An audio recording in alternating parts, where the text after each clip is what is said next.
Landscape may actually be very different, or it is very different. That's one thing for sure. But people are still hoping to make that special connection more than ever.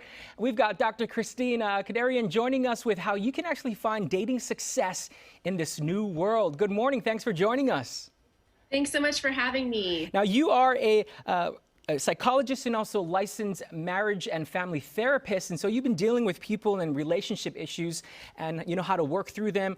What can you tell us about dating apps? Because in a world that is virtual now, that's how people are actually finding dates even more, right? Exactly. Not being on a dating app if you're single right now is basically like not having email in the 21st century. This is really the time where people are connecting virtually despite the fact that we're socially distanced. So it's really important to really clarify what you're looking for and find a dating app that's a good fit for you. Now, when you talk about dating apps, there are so many to choose from. I know your first tip is clarify your criteria background. What exactly does that mean? Does that mean put everything that you want at the top of your profile?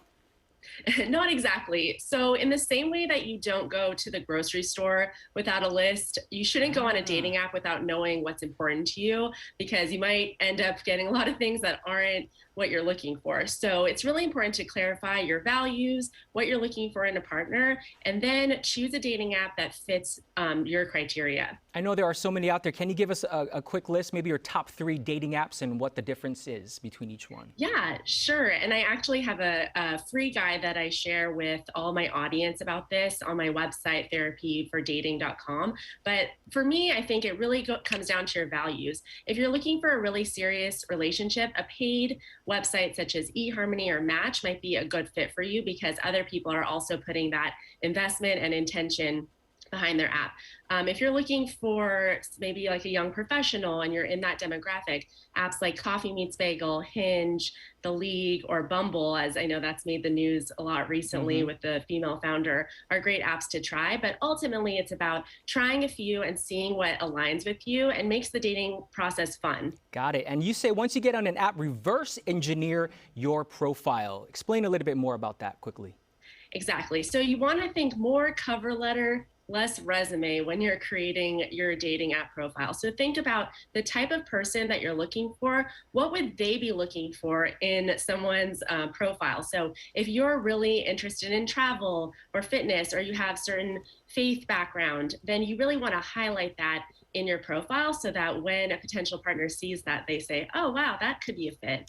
They know what's important to you. And then your next tip was to don't be afraid to take it off the app. So that leads us into, I guess, the next list of tips that you have.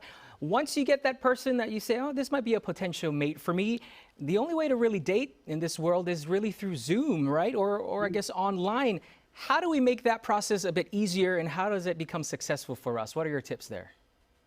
Yeah, great question. So my first tip is to not be afraid to take it off the app. I teach my clients how to get from matching to messaging to meeting virtually within 5 messages or less. I think oftentimes we're texting back and forth without really getting that more personal connection. So don't be afraid to say, hey, I don't like checking this app too much. Would you like to hop on a FaceTime or a Zoom call? And then I really say, try to pretend that you're on a date as much as possible. So change out of those pajama pants, wear something that you might on a first date, try to get good lighting and do the date at a time that you feel most energized and positive, and just so that it kind of disconnects from what we do most of our work meetings, through Zoom and all of that. So you really want to get in a different mindset when you're on a virtual date. Right. And you also, a tip that I saw you list was to try to limit the pandemic talk, right? And also pick a good time that you feel your best. Is that correct?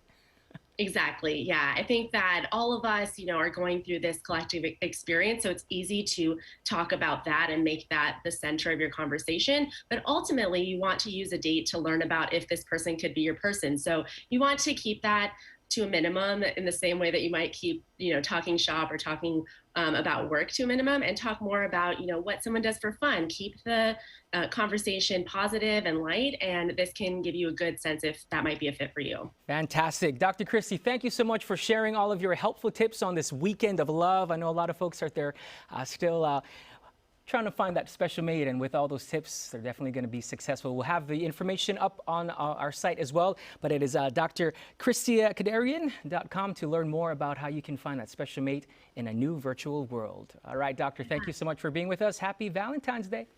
Thank you. Happy Valentine's Day. All right. Well, a local